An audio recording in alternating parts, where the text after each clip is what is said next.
Donc, Zohar Chok l'Israël, on est dans mardi.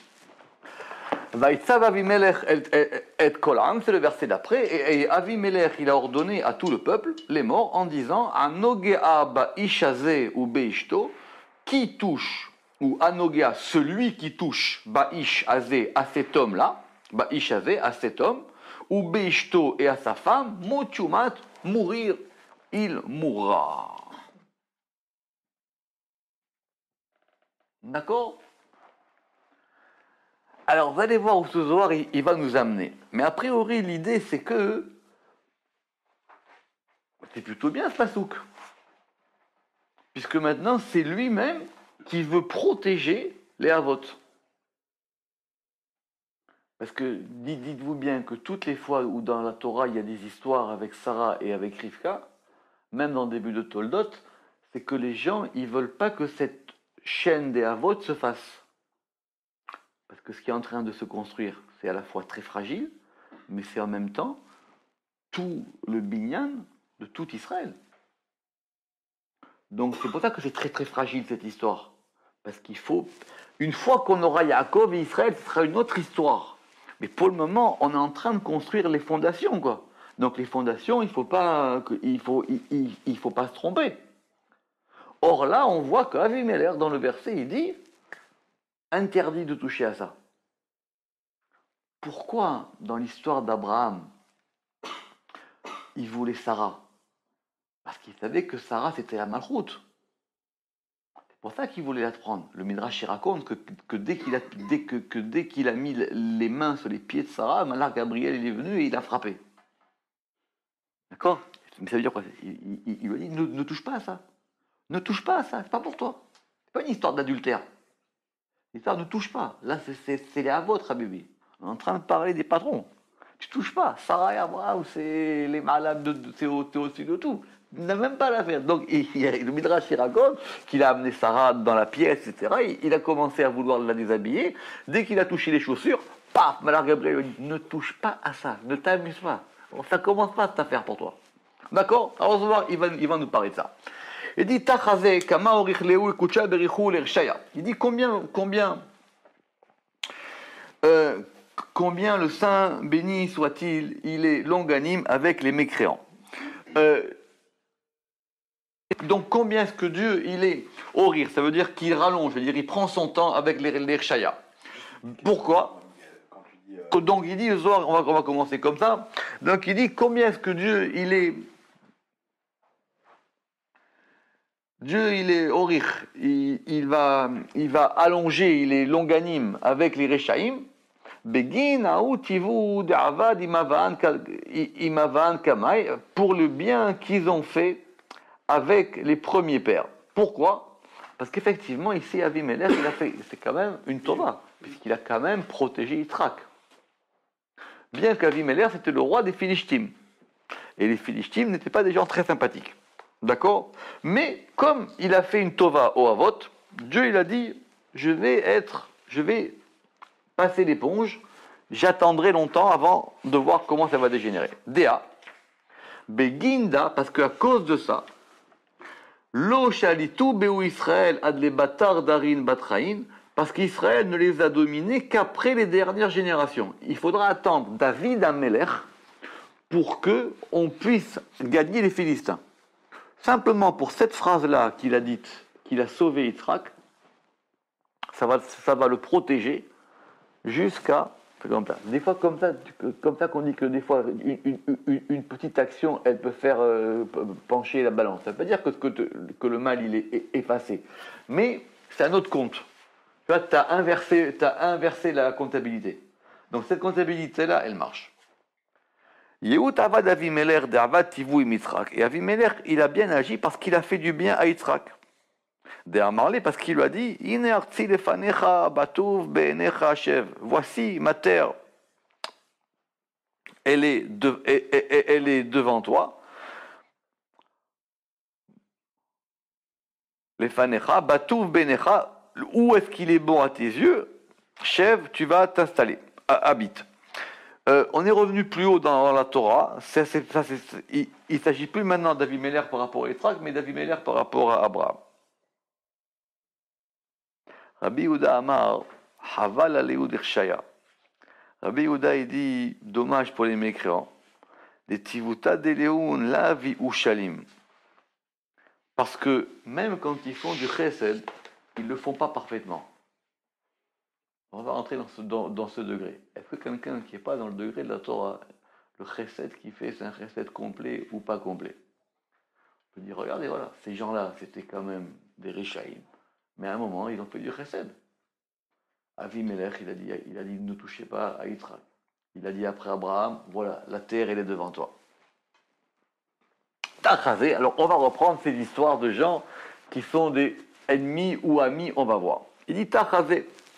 Ephron bakadmita amar. Ephron, vous savez qui c'était Ephron? C'était celui qui a vendu la terre à Abraham.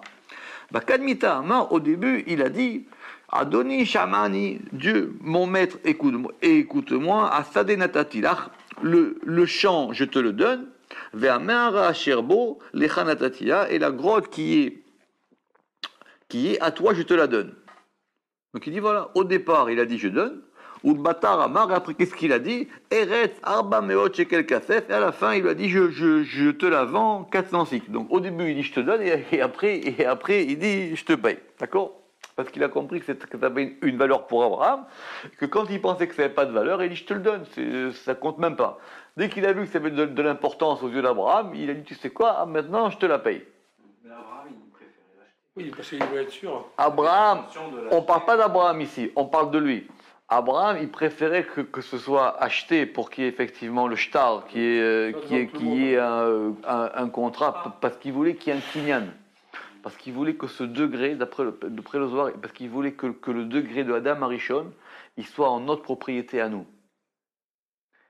Parce qu'il voulait que l'humanité, elle dépende de lui. Donc c'est pour ça qu'il a acheté comme on achète, c'est-à-dire c'est à lui maintenant, c'est-à-dire que l'humanité maintenant, elle est chez lui. Elle est chez nous, l'humanité. C'est l'histoire. Que Adam, il est chez nous, comme ça il explique le Zohar. Que Adam, il est chez nous, il a acheté. Mais l'homme est chané. En tout cas, l'autre, voilà, ça fait Abraham, mais maintenant, parce qu'Abraham, mais en tout cas, au début, il lui a dit je te donne, et après, il lui a dit, tu vois, et puis il aurait pu lui vendre pour l'euro symbolique. Alors que quand il a dit que là-bas, Arba Meot Shekel Kasef, c'est à dire au moment, tu peux vendre aussi, etc. Et alors, d'ailleurs, et Oufacha, et ici, à propos d'Avimelech, Ktiv Bakadmita, il est écrit au début, Ine artsi lefanecha, voici ma terre, elle est devant toi, et après, qu'est-ce qu'il a dit? Il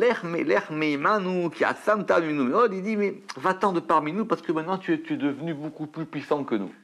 De là, la Gemara, elle apprend que les Réchaïm, ils parlent beaucoup et même peu, ils font pas. D'accord? Au début, il a dit, viens, installe-toi chez nous, etc. C'est très bien. Et après, il dit, tu sais quoi, écoute, que tu commences à devenir un peu trop puissant, ce serait bien si tu pouvais rentrer chez toi. Amarle Rabbi Elazar, il a dit d'un ou tivu de avad ime. Cela est le bien qu'il a fait avec lui. De la nasiv midele Avimelech klum, parce qu'Avimelech il ne lui a rien pris. Veshardel bechol mamone, et il a renvoyé avec tout son argent. Ou les bâtards azal batre, et après il a poursuivi les mixarim et kayam pour contracter une alliance avec lui. Alors il n'est pas d'accord. Il dit non, des fois, il y a du vrai chesed. Parce qu'il dit dans ce cas d'Avimelech, regarde, non seulement il a empêché qu'il se passe des choses, en plus, il lui a pas pris son argent. Il a renvoyé tout son argent et après il lui a dit viens, on fait une alliance, toi et moi. Bon, on peut dire des deux manières, parce qu'il a fait une alliance parce qu'il avait peur aussi. Parce qu'il a voulu. Il vient de dire qu'il est plus puissant, hein, aussi. Oui, non. Alors, toute la discussion ici dans le Zohar, c'est de savoir effectivement est-ce que ce chesed-là, il est bien ou il n'est pas bien. D'accord? Est-ce que c'est un chesed complet ou est-ce que c'est pas un chesed complet? D'accord? Alors Rabbi Lazare, il dit non, regarde, finalement, regarde. Voilà qu'il a fait un bon chesed. Alors maintenant, la question, c'est pourquoi est-ce que nous, on accepte ce chesed? Là, on va rentrer dans le sod maintenant. Pourquoi est-ce que nous, on va rentrer dans... Pourquoi est-ce que Yitzhak, il a accepté? Pourquoi est-ce que Yitzhak, dans la paracha, il a accepté de faire cette alliance avec Avimelech? Il aurait pu dire, non, ça ne m'intéresse pas, je ne veux pas faire d'alliance avec toi. Ve'amar Rabbi Elazar Yehut Avad Yitzhak. Il dit que Yitzhak, il a bien agi. Dea begin de yada raza de chormata, parce qu'il connaissait le mystère de la chorma. Ishtadal vechafar birad de mayan. Il s'est efforcé et il a creusé un puits d'eau. Begin et katsa bemenuta kedaka Yehut, pour se renforcer dans la émouna comme il se doit. D'où est venue l'histoire? L'histoire est venue que Abraham, il avait creusé des puits. On va revenir à notre histoire des puits. Abraham, il avait creusé des puits. Et les Philistins, ils les ont rebouchés. Qu'est-ce qu'il a fait, Yitzhak? Il a repris l'œuvre de son père. Et il a recreusé les puits de son père. Donc déjà, on apprend beaucoup de choses. C'est-à-dire qu'effectivement, ça veut dire que il a continué le travail de son père, quoi. Ça, la vraie histoire de Kibboud Avaim. J'ai lu un midrash qui dit que de la même manière que Abraham, bien que son père soit Terach, il n'est jamais manqué de respect à son père. On voit la fin de Rashi là-bas dans Noach, qu'il a attendu jusqu'à la fin que son père meure avant de pouvoir partir en Israël, bien que ce soit compliqué. Et de la même manière, Yitzhak, à la Hakeda, tout ce que son père lui a dit de faire, il l'a fait. Il n'a pas discuté les ordres de son père. Yitzhak, c'est celui qui a fait Kibboud Avaim. D'ailleurs, c'est pour ça que lui-même, il était sensible à ce que Esav fasse Kibboud Avaim par rapport à lui. Donc il dit, voilà, mon père, il a creusé des puits. Mon père, ces puits, il ne peut plus s'en occuper, etc. Ou en tout cas, les Philistins, il dit, moi, je vais reprendre ce que mon père, il a fait. Donc il a contracté cette alliance pour creuser des puits. Mais lui, il a creusé un puits en plus. Ça, on avait déjà parlé de ça. Vechafar berademaya. Begin li tatfa. Bemenuta de quelqu'un pour se renforcer dans la émouna comme il se doit. Ça veut dire qu'il a dit, je fais comme ça, et maintenant, moi aussi, je vais creuser mon puits. Donc maintenant, on va parler des puits des patriarches. Parce qu'il y a Be'er Abraham, il y a Be'er Yitzhak et il y a Be'er Yaakov. Et si on analyse, il y a les puits d'Abraham qu'Abraham a creusés. Il y a les puits que Yitzhak, il a creusés, enfin, les puits de son père qu'il a recreusés. Mais il y a son puits à lui. Chaque Av, chaque patriarche, il a un puits à lui, et il y a le Be'er Yaakov.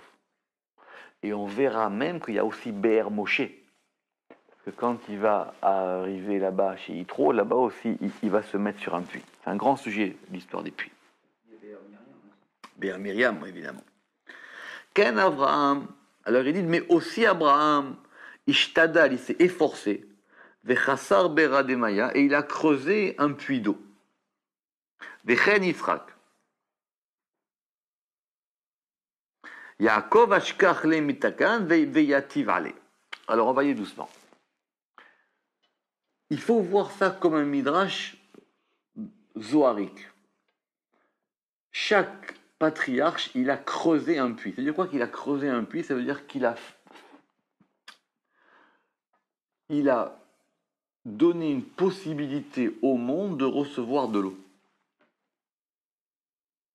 C'est quoi? Il y a du sol, il y a du sable, et il creuse un puits. Et ce puits, il fait que maintenant les gens, ils vont pouvoir aller boire de cette eau.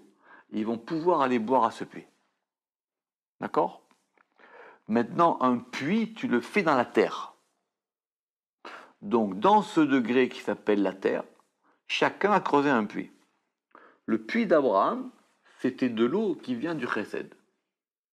Donc, tous les gens qui buvaient de ce puits d'Abraham, Abraham, il a creusé un puits dans le monde. C'est comme on parlait de ça avant le cours. Abraham, il a fait que dans le monde, il y a une source vitale, une source qui abreuve le monde, et cette source-là, c'est la source du Chesed. Yitzhak, qu'est-ce qu'il a fait? Il a creusé, lui, un puits du côté de la Gvoura. Ça veut dire qu'il a creusé un puits du côté de la Avoda. qu'on dit que la Torah, elle tient à la Torah, à la Voda, avec Gimel Chassadim, et ça correspond à Avot. La Torah, c'est Yaakov. Gimel Chassadim, c'est Abraham, et la Avoda, c'est Yitzhak. C'est Yitzhak qui a inauguré dans le monde qu'il y avait un service divin. Et que ce service divin, il nécessitait de la Gvoura. Il a crevé ce puits-là. Il a creusé le puits que voilà, c'est dur, mais on peut servir Dieu avec force.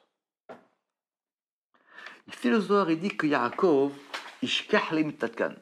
Et Yaakov, lui, il n'a pas crevé de puits, mais il a trouvé le puits déjà fait. Il y avait son père et son grand-père. Simplement, qu'est-ce qu'il a fait? Veyativ allé, et il s'est assis dessus. Je crois qu'il s'est assis dessus. Ça veut dire qu'il a, quand on s'assoit, ça veut dire qu'il s'est installé. C'est-à-dire qu'il a construit sa maison là-dessus. Yativ allé, il s'est assis dessus. Et ça veut dire qu'il a coordonné ces deux puits. Alors, quand vous regardez dans les psukim les histoires des puits, c'est très compliqué dans la Torah comment ça fonctionne. En plus, les puits, des fois, on leur donne des noms. Donc, ce n'est pas des noms au hasard. Donc, Yaakov, lui, il n'a pas vraiment creusé de puits. Simplement, il s'est assis sur un puits. Vekulu azu batre. Et tout le monde l'a suivi. C'est-à-dire qu'une fois que les Avot, ils ont construit des puits, nous, simplement, on va derrière eux. On va derrière ces puits-là. Veshtadlu, et ils se sont efforcés, Begin et Katfa bemenuta shlemata kedakayut, pour pouvoir se renforcer dans la Emouna comme il se doit. Donc les Shvatim, Israël, les enfants de Yaakov, ils ont après continué le chemin de ces puits. Mais les Avot sont eux qui ont fait des fondations, qui ont creusé des puits. Ve'ashta, et maintenant, Israël, itatkefu be berazad ipikude de oraita. Israël, il se renforce dans ces puits-là, dans les mystères des commandements de la Torah. C'est-à-dire que nous, quand on est au Sek Batorah, on va encore repuiser à ces puits-là. Kegon, comme des Chol Yoma Veyoma, que quand par exemple chaque jour, il takav barnage betitzit, l'homme il se renforce dans les tzitzit, des mitzvah, qui est un commandement, ou barnage itatev be, et l'homme il s'en recouvre. C'est un exemple que vous aurez dit, quand par exemple on fait la mitzvah des tzitzit, c'est-à-dire on se recouvre d'un vêtement, et ce vêtement-là, il est lié à Abraham. C'est-à-dire, encore une fois, on est encore dans le puits d'Abraham. De la manière qu'Abraham, c'était lui qui entourait les gens par le chesed en disant « venez chez moi », etc. C'était ça l'histoire de Oel à Abraham. Donc, nous, quand on fait ça, on est encore, on repuise à ce puits-là. C'est-à-dire qu'on boit d'une vieille eau, mais c'est une eau qui est toujours vive. Alors que les autres, ils construisent de nouveaux puits, mais leur eau, elle est peut-être pas, il faudrait la filtrer. Et de même, par exemple, dans les tfilines, des manach areché ou bidroé, dans les tfilines qu'il pose sur sa tête et sur son bras, des nun razaïla kedaka chazé. Alors les tfilines de la tête, c'est lié à Yaakov, et les tfilines du bras, c'est lié à Gvoura, c'est lié à Yitzhak. Parce que dans les tfilines du bras, c'est une Gvoura parce qu'on ceint le bras, parce qu'on l'attache. On attache le bras. Oui, c'est la Keda. On attache le bras. Donc ça, c'est lié à Yitzhak. Par contre, les tfilines de Yaakov, c'est sur la tête, c'est quelque chose qui sort, c'est comme une lumière qui sort. Ça, c'est lié à Yaakov. Donc toutes les mitzvot qu'on a, c'est simplement qu'on reprend de cette eau de ces puits-là. Simplement, pour nous, ça prend plusieurs formes. C'est pour ça que les Philistins les avaient bouchés. Bien sûr, c'est la même manière. Et parce qu'ils ne voulaient pas que cette eau, elle sorte. Évidemment, parce qu'ils ne voulaient pas qu'on puisse prendre à cette eau-là. Ils avaient compris que les monopoles commerciaux devaient être respectés, sinon ça allait faire des problèmes. Parce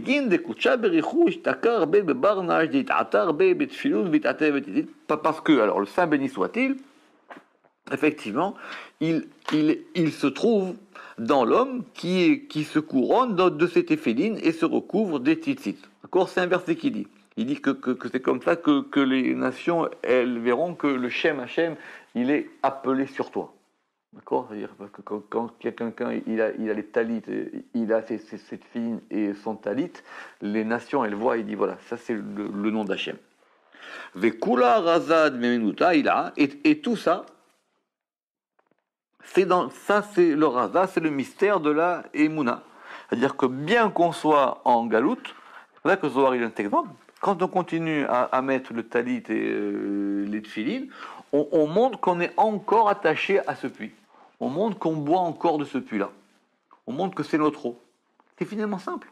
On boit de cette eau-là. On continue à s'abreuver à ce puits-là. On ne va pas aller voir d'autres puits. Ve'alda, mandelaitatev be'ai, celui qui ne se recouvre pas. Ve'laitata, et qui ne se couronne pas. Litkatfa bitfilin, pour se renforcer dans les tfilin. Bechol yoma, chaque jour. Damele de la charie minuta, il ressemble à celui à celui dont la émouna ne réside pas avec lui. Vous savez que c'est pour ça qu'on a institué la bar mitzvah. Parce que la bar mitzvah, elle n'existe nulle part. C'est juste marqué comme ça qu'à 13 ans et un jour, ou à 12 ans pour une fille, on devient chayav de mitzvot. On devient maintenant qu'on a l'obligation des commandements. Mais c'est tout. L'institution de la bar mitzvah, elle a ceci de bien, c'est qu'elle permet à tout le monde au moins de mettre une fois les tefilines. Parce qu'en faisant une fête, etc., au moins, cette personne, on est sûr qu'au moins une fois, elle aura des tefilines. D'accord? Bon, il y a une histoire dans la Gemara de Shabbat. Vous savez qu'au début de la Gemara de Shabbat, on raconte dans Mila des Rabbi Eliezer, on raconte que il y avait des maîtres du Talmud qui étaient attachés à des mitzvot. D'accord? Et comment ça commence cette Gemara? C'est une très belle Gemara. Comment ça commence cette Gemara? Que Rabbi Eliezer, il était posé avec lui, que Mila docha Shabbat. Que la Mila, elle repousse Shabbat. Quand il y a une Mila, tu peux tout faire pour la Brit Mila. Pas comme aujourd'hui. Tu peux tout faire. Tu as besoin de tuer un mouton, tue-le. Tu as besoin de faire un couscous, fais-le. Tu fais tout. Tout ce qui est pour la Mila, ça annule Shabbat. Tout. Tu as besoin d'un couteau, va chez le forgeron, il te fait un couteau. Tu as besoin d'un vêtement, va chez le tailleur, il te... Bon, peut-être pas comme ça, mais même, la Gemara dit, même les marchés mitzvah. Tout ça. Contre la vie des Khamim. Ils disent, non, c'est juste les choses qu'on ne peut pas faire autrement, mais même le bébé, on ne le porte pas, etc. C'est compliqué. La Gemara, elle continue. La Gemara, elle continue. Et elle dit, grâce à ce mérite, quand les Romains, ils ont décrété contre la Mila, le village de Rabbi Eliezer, il était épargné. Ils ont fait un décret contre la Mila, et dans comment ça s'appelle l'ordonnance du décret, le décret d'application, ils ont oublié le village de Rabbi Eliezer. Évidemment, c'est pas un hasard, d'accord? Et elle continue l'Agmara et raconte d'autres grands de l'Agmara qui étaient attachés à une mitzvah. Et elle raconte là-bas qu'il y avait un décret contre ceux qui portaient les tefilines. Contre ceux qui portaient les tefilines. Et il ramène qu'il y avait un qui a dit, moi ils peuvent faire tous les décrets du monde, moi j'enlèverai jamais les tefilines. Parce qu'à l'époque aussi, ils marchaient dans la rue avec les tefilines. D'accord? D'ailleurs, même en Israël, parce que d'après le Zohar, c'est bien de mettre les tefilines à la maison et d'aller donc tu peux marcher. Et bref, il y a une histoire compliquée qu'il y avait un qui était dans la rue et les Romains avaient dit, tout celui qui aura les tefilines, on lui coupe la tête. Parce qu'ils avaient compris que c'était quelque chose d'extraordinaire, les tefilines. C'était un PR, quoi. C'était, comme on dit, c'était vraiment une chose qui les embêtait, quoi. Et bref, une histoire compliquée, il court après, etc. Et au moment où ils arrivent, il a pris les tefilines et ils lui ont dit qu'est-ce que tu as dans la main? Il a dit j'ai des colombes et ces tefilines, ils sont transformés en colombes. D'accord? Tosfot, il y a une question, il dit mais alors maintenant tu veux faire jusqu'au bout? Bah jusqu'au bout, pourquoi maintenant tu... Bon bref, mais en tout cas ça veut dire que voilà, les tefilines c'est un sujet très important. Il avait compris que c'était vraiment que c'était la gloire d'un juif, quoi, cette histoire de tefilines. Alors il dit maintenant, celui qui n'a pas mis, celui qui n'a pas ses talit et ses tefilines, veita déminé des chélou démarré, et la crainte de son maître se retire de lui. Vetselouté la tselouta kedakayeut. Et sa prière n'est pas comme il se doit. Parce que la prière, elle est liée au puits des elle est liée au puits des avot. Alors vous allez me dire, ok, mais le matin, il y a les tefillin. Mincha, il n'y a pas les tefillin. Simplement, l'une des takanotes qu'ils ont fait à Tzfat, le Rama et le Harizal, c'est qu'il fallait prier Mincha avec talit et tefillin. Ça fait partie de ces fameuses takanotes de Tzfat. Et pour Arvit, alors Arvit, on met ni talit ni tefillin, sauf à Kippour.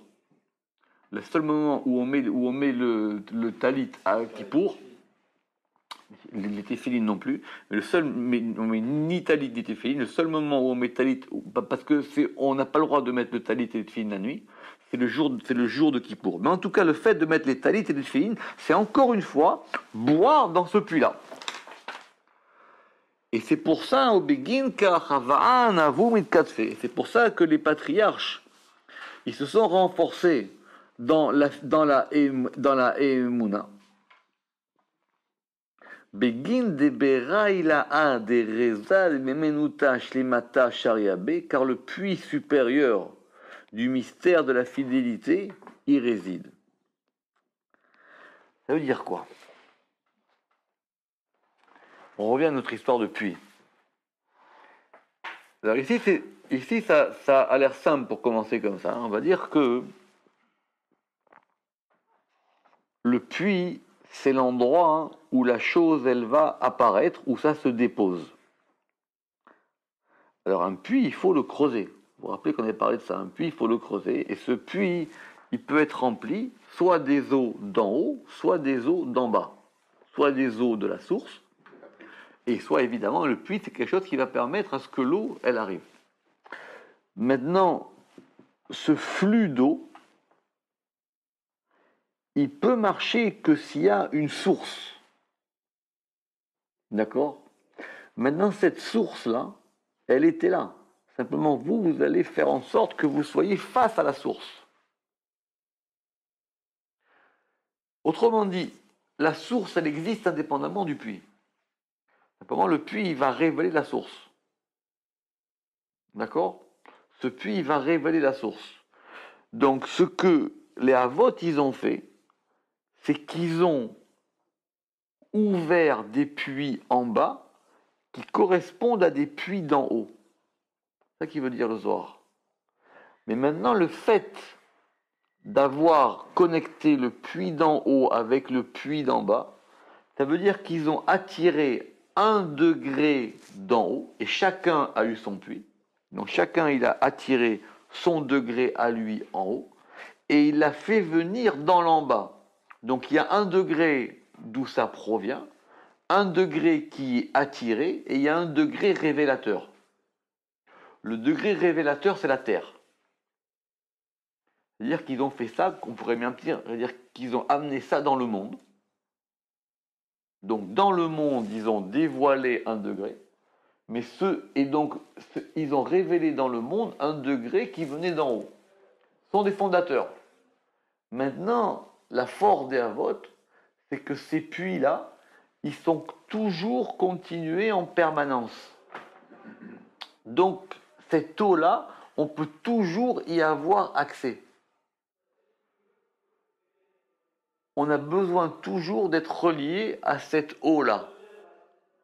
Or ça, on peut le faire que nous en se connectant à ça. C'est pour ça que par exemple, la fête où on va prier pour les eaux, qui est Sukkot, quand on prie pour les eaux, Sukkot, on a dit que les hommes ils sont jugés à Rosh Hashanah, on a les saisons, etc. Mais les eaux, on est jugé sur les eaux à Sukkot. Et d'ailleurs, justement, c'est pour ça que la fin de Sukkot, à Shmini Atzeret, maintenant, on fait la Birkat à Geshamim. Parce qu'on veut faire descendre les eaux sur terre. Maintenant, ces eaux-là, toute l'histoire du Loulav et des Arba Minim, c'est pour pouvoir faire descendre ces eaux. Et on veut faire descendre ces eaux dans le monde entier. Parce que ces puits-là, maintenant, ce sont des puits qui sont ouverts. C'est pour ça que encore une fois, les Havot, tout celui qui rentre dans Israël, il a accès à ces 3 puits d'un coup.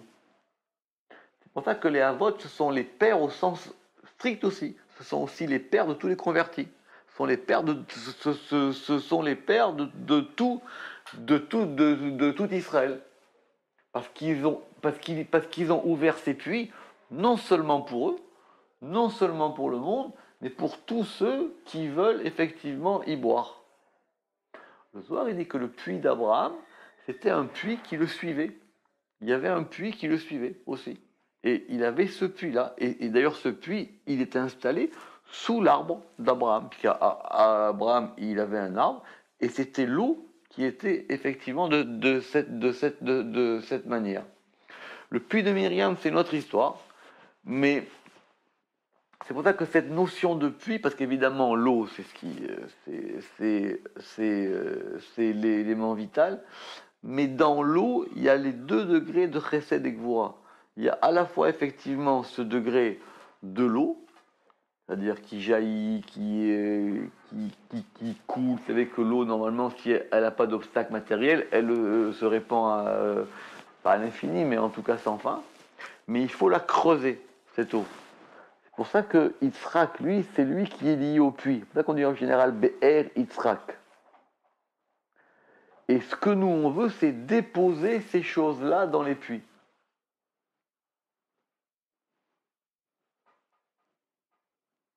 C'est pour ça que, par exemple, dans les Nézékim, celui qui fait un bord, celui qui fait un puits qui est sec, dans lequel les gens y tombent, ça s'appelle un Nézek, parce qu'il va faire un mauvais puits. Il va faire un puits dans lequel les gens y tombent. C'est pour ça que Rivka, elle va servir de l'eau à Eliezer.